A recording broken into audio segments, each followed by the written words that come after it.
সূত্র অনুযায়ী আমরা জানি যে limit del x tends to 0 u del x plus del x y minus u x y by del x, এই সমস্তটা হচ্ছে del u by del x, অর্থাৎ হচ্ছে del u by del x is equal to এইটা, এই সমস্ত লাইনটা, এটা আমরা সূত্র অনুযায়ী জানি। একইভাবে বির ক্ষেত্রে হচ্ছে del v by del x is equal to limit x del x tends to 0 v x plus del x Y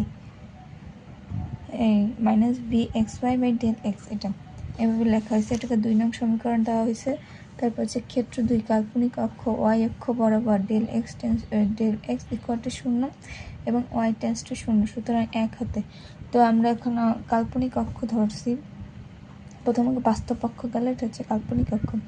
তো আমরা ওয়াই অক্ষ বরাবর কি যখন আমরা যাব, তো ওয়াই অক্ষ বরাবর ওয়াই অক্ষ বরাবর তো আমরা জানি যেরকম এরকম এক্স, এটা হচ্ছে ওয়াই অক্ষ। তো ওয়াই অক্ষ বরাবর গেলে যদি কল্পনা করি, ওয়াই অক্ষ বরাবর কল্পনা করলে তো আমরা দেখো এখানে তো এক্স অক্ষ বরাবর কোনো রাশি টাশি কিছু চায় না, তার মানে কি ডেল এক্স ইকুয়াল টু 0 আর ওয়াই ইকুয়াল টু মানে ওয়াই টেন্স টু 0, মানে ওয়াই অক্ষ বরাবর ধরছি তাই ওয়াই টেন্স টু 0 আর এই অক্ষ বরাবর কিছুই নাই, তাই del x tends to del x equal 0। হ্যাঁ, এটা এই মান, এই ডেল এক্সের যত মান আসবে এটা 0 দিয়ে দেবো, এরকমভাবে বলা হয়েছে। তো F prime z is equal two ওই যে বসাইলাম, তো এই যে বললাম যে ডেল এক্স ইকুয়াল টু 0, তো এটার মান আমরা বসাবোই না। তো ডেল এক্স ইকুয়াল 0 বসাইলে ওটার তাহলে থাকে কি এক্স থাকে আর এখানে ওয়াই প্লাস ডেল ওয়াই এরকম থাকে, plus i v x comma del এক্সের মানটা বসাবোই না, y plus del y minus v x y u x y minus i v x y by হচ্ছে আই ডেল ওয়াই এরকম বসানো হয়েছে, 1 নঙে বসানো হয়েছে। ইকুয়াল টু এখান থেকে এই লাইনে কীভাবে আসছে u x comma y plus del y minus u x y, এই সমস্তটার নিচে আবার এটা একসাথে করা হয়েছে। এটা কীভাবে করা হয়েছে, ইউ কমন নেওয়া হয়েছে প্রথমে, যে ইউ যদি কমন নেই তাহলে কি থাকে u x y plus del y minus u x y, এটা মাইনাস আছে এই মাইনাস, আর প্লাসটা তো মাঝখানে দিয়ে আর আবার ভিটার একসাথে এরকম মাইনাস করে নেওয়া হয়েছে।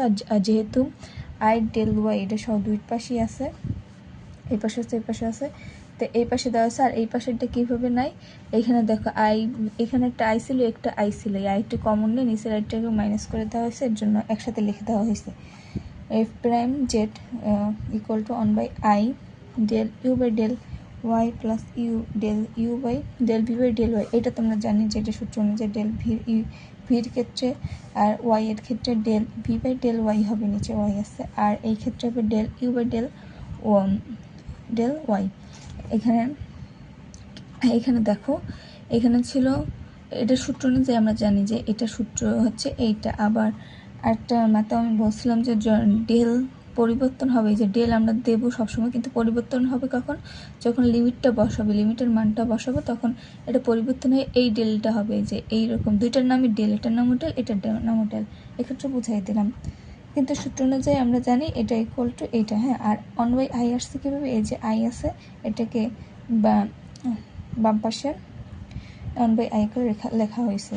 তারপর তাহলে কি থাকে f prime z is equal to i by i square, এখানে উভয় পক্ষে আই নিছে, দেখো এখানে দুইটা আই দিলে আই কেটে যায় 1 বাই আই থেকে, জন্য প্রমাণের সুবিধার্থে একটা আই অতিরিক্ত নেওয়া হয়, দুইটা আই উপরে নিচে নেওয়া হয়েছে। Del u by del y plus del v by del y equal to del v by del y minus i del u by del, এখানে দেখো আই স্কোয়ারের মান তো জানি -1। হ্যাঁ, তো এই মাইনাসটা যদি সামনে নিয়ে আসি তাহলে থাকে কি minus i del u by del y, তো একই জিনিসটাকে মাইনাসটাকে পরে লেখা হয়েছে এইভাবে। হ্যাঁ, এইখানে 3 নং দেওয়া হয়েছে, তো 2 ও 3 নং হাতে পাই আমরা কীভাবে, 2 ও 3 নং হাতে পাই del u by del x plus i del v by del x is equal to del v by del y minus i del u by del x, বাস্তব ও কাল্পনিক অংশ হতে সহগ সমীকৃত করে পাইছি এটা।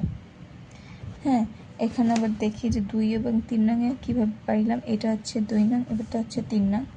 বাস্তব অংশ কোনটা, বাস্তব অংশ হচ্ছে এইটা আর এইটা। হ্যাঁ, তো এই দুইটা যদি আমরা দেখি তো বাস্তব অংশ এই যে del u by del x del u by del x. হ্যাঁ, আর কাল্পনিক অংশ প্রথমে বসানোই হয়েছে, একইভাবে দুটো ইকুয়াল বসানো হয়েছে, তারপরে কি করেছে বাস্তব অংশ, এটার মধ্যে বাস্তব অংশ, কারণ হচ্ছে এই বাস্তব অংশ সমানের জন্য ইকুয়াল দেওয়া হয়েছে, আবার কাল্পনিক অংশ ইকুয়াল দেওয়া হয়েছে। এক্ষেত্রে আই আর দেওয়া লাগবে না, যেহেতু আই আর কাল্পনিক অংশ আই দিয়ে বুঝে না, এটা হচ্ছে কাল্পনিক অংশ। এক্ষেত্রে আমরা এটা না দিলেও কোনো সমস্যা নেই। তো del v by del x is equal to minus del v by del y, বা হচ্ছে del v by del y minus del v by del x, এই মাইনাসটা এখানেও আসতে পারে। হ্যাঁ, তো এই সমীকরণ দ্বারা কি কৌচি রিমান সমীকরণ বলা হয়। এটাই অ্যান্সার। Thank you.